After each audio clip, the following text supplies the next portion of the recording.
Sebagaimana yang diketahui, langkah strategis yang dilakukan oleh Bapak Presiden menuju bansos tepat sasaran adalah dengan menerbitkan Inpres nomor 4 tahun 2025.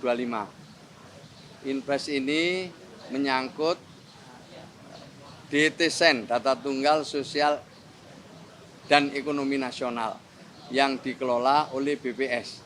Jadi seluruh data sekarang yang mengelola adalah BPS. Dulu Kementerian Sosial punya data sendiri namanya DTKS, sekarang itu sudah tidak berlaku lagi dan yang berlaku adalah DTSen.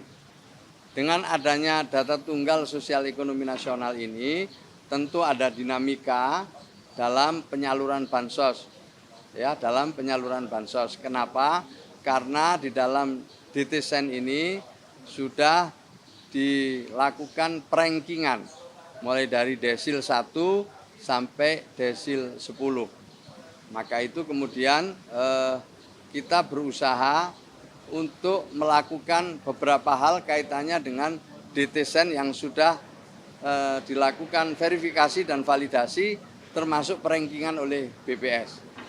Yang pertama yang kami lakukan adalah melakukan ground check terhadap 12.000 keluarga penerima manfaat. 12 juta keluarga penerima manfaat.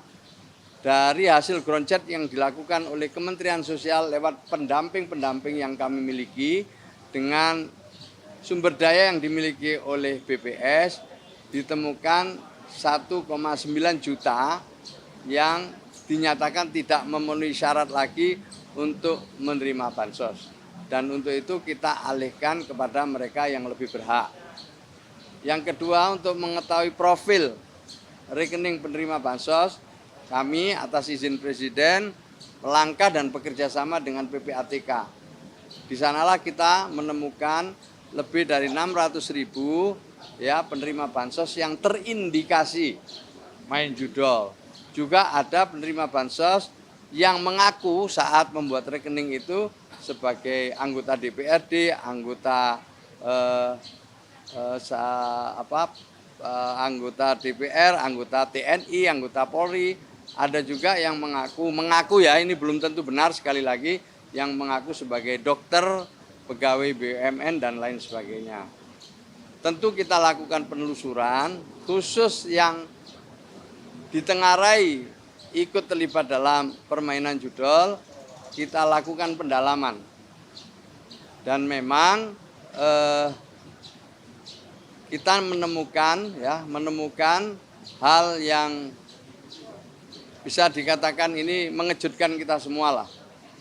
Mungkin karena juga mereka benar-benar main judol, maupun juga mungkin saja dimanfaatkan oleh orang lain.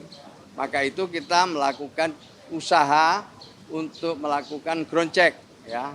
Nanti hasilnya akan kita lihat pada triwulan keempat.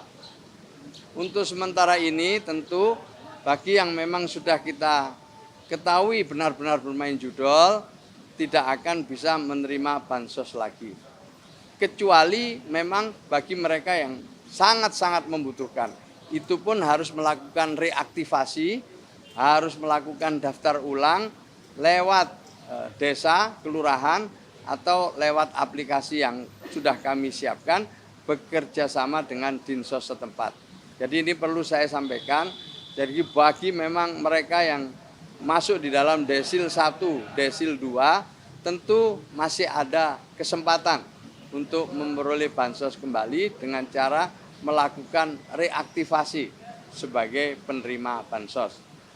Sementara terhadap profesi-profesi tadi sekarang sudah kita lakukan dan insya Allah juga tidak akan bisa menerima bansos lagi. Nah, alhamdulillah malam ini juga kami sudah mendapatkan arahan dari Presiden ya bersama dengan Kementerian Keuangan untuk dilakukan koordinasi lebih lanjut tentang bansos-bansos yang menjadi bagian dari tugas dan fungsi Kementerian Sosial. Prinsipnya tidak ada bansos yang dikurangi. Bahkan dalam kesempatan-kesempatan tertentu Presiden menambah bansos itu. Yang diutamakan tentu adalah mereka yang benar-benar berhak. Itu saya kira